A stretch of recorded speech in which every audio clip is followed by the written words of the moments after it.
História da Redenção, capítulo 29. A crucifixão de Cristo. Cristo, o precioso Filho de Deus, foi levado para fora e entregue ao povo para ser crucificado. Os discípulos e crentes da região próxima uniram-se à multidão que seguia Jesus ao Calvário. A mãe de Jesus também estava ali, amparada por João, o discípulo amado. Seu coração estava partido por indescritível angústia. Todavia, ela, como os discípulos, esperava que a dolorosa cena mudasse e Jesus declarasse seu poder e aparecesse diante de seus inimigos como o Filho de Deus. Então, novamente, seu coração materno confrangeu-se ao relembrar ela as palavras nas quais ele havia feito ligeira referência às coisas que estavam acontecendo naquele dia. Jesus mal tinha passado o portão da casa de Pilatos quando a cruz que tinha sido preparada para Barrabás foi deposta sobre seus feridos e ensanguentados ombros. Cruzes também foram colocadas sobre os companheiros de Barrabás, que deviam sofrer a morte ao mesmo tempo em que Jesus. O Salvador havia conduzido seu fardo apenas uns poucos passos, quando, devido à perda de sangue e excessiva fraqueza e dor, caiu desmaiado ao solo. Quando Jesus se reanimou, a cruz foi novamente colocada sobre seus ombros e ele foi forçado a avançar. Vacilou mais uns poucos passos, sentindo sua pesada carga, e caiu ao solo, inanimado. De início fora considerado morto, porém finalmente reviveu. Os sacerdotes e príncipes não sentiam compaixão por sua sofredora vítima, mas viam que lhe era impossível carregar um instrumento de tortura mais adiante. Enquanto estavam considerando o que fazer, Simão, o cirineu, vindo de direção oposta, encontrou a multidão. Foi agarrado por instigação dos sacerdotes e compelido a carregar a cruz de Cristo. Os filhos de Simão eram discípulos de Jesus, mas ele mesmo nunca tinha sido associado com ele. Uma grande multidão seguiu o Salvador ao Calvário, muitos zombando e injuriando, porém alguns estavam chorando e referindo seu louvor. Aqueles a quem ele havia curado de várias enfermidades e aqueles a quem havia ressuscitado dos mortos declaravam suas maravilhosas obras com fervorosa voz e procuravam saber o que Jesus tinha feito para ser tratado como um malfeitor. Apenas uns poucos dias antes, eles o aclamaram com alegres hosanas e agitaram suas palmas quando ele entrou triunfalmente em Jerusalém. Mas muitos que haviam gritado em seu louvor, porque era popular fazer assim, agora avolumavam o clamor: Crucifica-o! Crucifica-o! Pregado na cruz. Em chegando ao lugar da execução, os condenados foram ligados ao instrumento da tortura. Enquanto os dois ladrões lutaram as mãos dos que o puseram na cruz, Jesus não opôs nenhuma resistência. A mãe de Jesus olhava em agônica ansiedade, esperando que ele operasse um milagre para salvar-se. Viu suas mãos estendidas sobre a cruz, aquelas bondosas mãos que sempre tinham dispensado bênçãos e estendidas muitas vezes para curar os sofredores. E agora foram trazidos o martelo e os pregos, e ao serem estes cravados através da carne tenra e fixados na cruz, os quebrantados discípulos levaram da cena cruel o corpo desfalecido da mãe de Jesus. Jesus não murmurou uma queixa. Seu rosto permaneceu calmo e sereno, mas grandes gotas de suor estavam em sua fronte. Não houve nenhuma mão piedosa para enxugar o suor da morte de sua face, e nem palavras de simpatia e inabalável fidelidade para confortar seu coração humano. Ele estava pisando sozinho o lagar. De todas as pessoas ali, não havia nenhuma com ele. Enquanto os soldados executavam a terrível obra, e ele sofria a mais aguda agonia, Jesus orava pelos seus inimigos. Pai, perdoa-lhes, porque não sabem o que fazem. Aquela oração de Cristo pelos seus inimigos abrangia o mundo inteiro, envolvendo cada pecador que deveria viver até o fim dos tempos. Depois que Jesus foi pregado à cruz, esta foi erguida por alguns vigorosos homens e lançada com grande violência no lugar preparado para ela, causando cruciante agonia ao Filho de Deus. Então uma terrível cena teve lugar. Sacerdotes, príncipes e escribas esqueceram a dignidade de seu sagrado ofício e uniram-se com a turba em zombar e injuriar o agonizante Filho de Deus, dizendo: Se tu és o rei dos judeus, salva-te a ti mesmo. Alguns escarnecedoramente repetiam entre si: Salvou os outros? A si mesmo não pode salvar-se. Os dignatários do templo, os empedernidos soldados, o vil ladrão sobre a cruz e os vis e cruéis dentre a multidão, todos se uniram em suas injúrias a Cristo. Os ladrões que foram crucificados com Jesus sofriam a mesma tortura física que ele, mas um deles, pelo sofrimento, tornou-se mais endurecido e desesperado. Ecoou a zombaria dos sacerdotes e lançou-a sobre Jesus, dizendo: Não és tu o Cristo? Salva-te a ti mesmo e a nós. O outro malfeitor não era um criminoso endurecido. Quando ouviu as palavras de zombaria de seu companheiro de crime, repreendeu-o, dizendo: Nem ao menos temes a Deus estando sob igual sentença?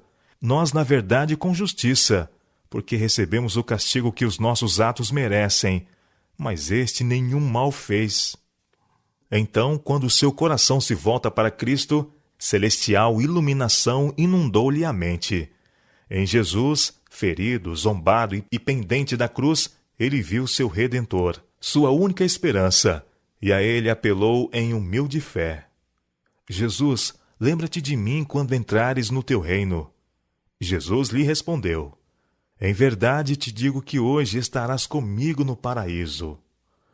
Com espanto contemplavam os anjos o infinito amor de Jesus, que, sofrendo a mais intensa agonia física e mental, pensava apenas nos outros e animava a arrependida alma a crer. Enquanto derramava sua vida na morte, ele exerceu pelo homem um amor mais forte do que a morte. Muitos dos que testemunharam estas cenas no Calvário foram por elas posteriormente firmadas na fé em Cristo. Os inimigos de Jesus agora aguardavam sua morte com impaciente esperança.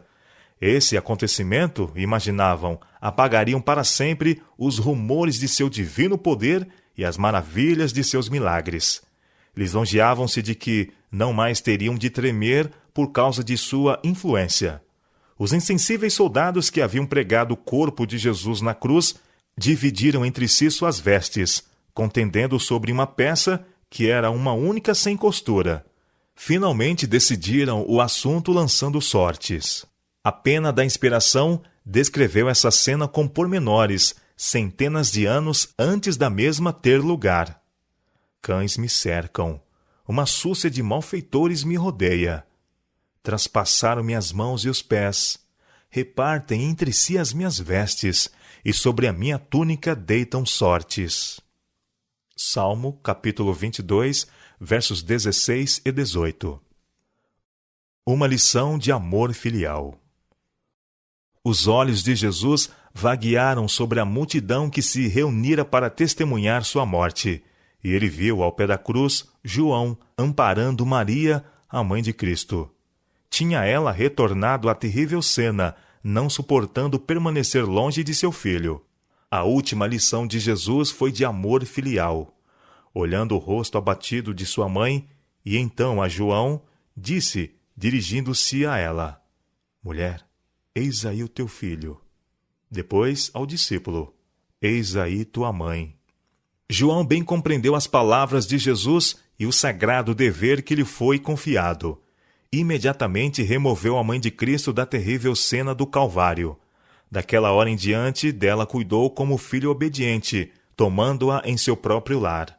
O perfeito exemplo do amor filial de Cristo resplandece com não esmaecido fulgor por entre a neblina dos séculos. Conquanto suportando a mais aguda tortura, ele não se esqueceu de sua mãe e fez toda a provisão necessária para seu futuro. A missão da vida terrena de Cristo estava agora quase cumprida. Sua língua estava ressecada e ele disse: Tenho sede. Saturaram uma esponja com vinagre e fel e ofereceram-na para beber, mas quando a provou, recusou-a. E agora o Senhor da vida e da glória estava morrendo como resgate pela raça. Foi o senso do pecado, trazendo a ira do Pai sobre si, como substituto dos homens, que fez tão amargo o cálice que bebeu e quebrantou o coração do Filho de Deus. Como substituto e penhor do homem, a iniquidade dos homens foi posta sobre Cristo. Foi contado como transgressor, a fim de que pudesse redimi-los da maldição da lei. A culpa de cada descendente de Adão em todos os séculos pesava-lhe sobre o coração. E a ira de Deus e a terrível manifestação de seu desagrado, por causa da iniquidade, encheram de consternação a alma de seu filho.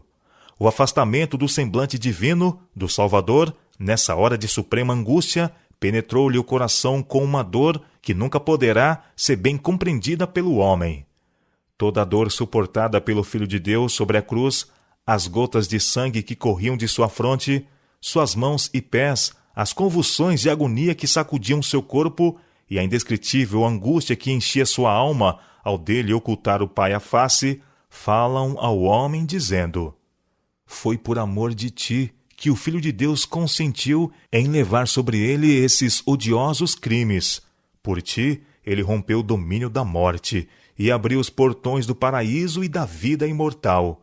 Aquele que acalmou as encapeladas ondas pela sua palavra e andou sobre as espumejantes vagas, que fez demônios tremerem e a doença fugir a seu toque, que chamou os mortos à vida e abriu os olhos dos cegos, ofereceu-se a si mesmo sobre a cruz como o último sacrifício pelo homem. Ele, o portador dos pecados, suportou uma punição judicial pela iniquidade e tornou-se ele mesmo pecado pelo homem. Satanás, com suas cruéis tentações, torturava o coração de Jesus. O pecado, tão odioso à sua vista, foi amontoado sobre ele até que sucumbiu sob o seu peso. Não admira que sua humanidade tenha vacilado nessa hora tremenda.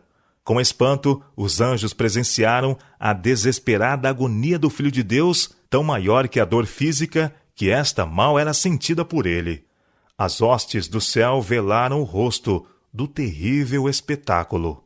A natureza inanimada exprimiu sua simpatia para com seu insultado e moribundo autor.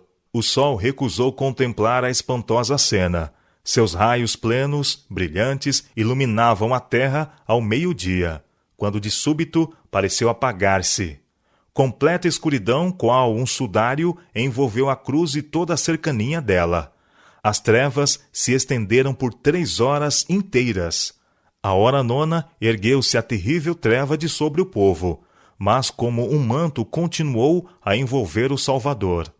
Os furiosos relâmpagos pareciam dirigidos a ele ali pendente da cruz. Então Jesus clamou com grande voz, dizendo: Eloi, Eloi, lama sabachthani, que quer dizer: Deus meu, por que me desamparaste? Está consumado. Em silêncio o povo aguardava o fim da terrível cena. Outra vez o sol brilhara, mas a cruz continuava circundada de trevas. De repente, ergueu-se de sobre a cruz a sombra, e em tons claros, como de trombeta, que pareciam ressoar por toda a criação, bradou Jesus: Está consumado. Pai, nas tuas mãos entrego o meu espírito. Uma luz envolveu a cruz, e a face do Salvador brilhou com uma glória semelhante à do sol. Tendendo então a cabeça sobre o peito, expirou. No momento em que Cristo morreu, havia sacerdotes ministrando no templo diante do véu que separa o lugar santo do Santíssimo.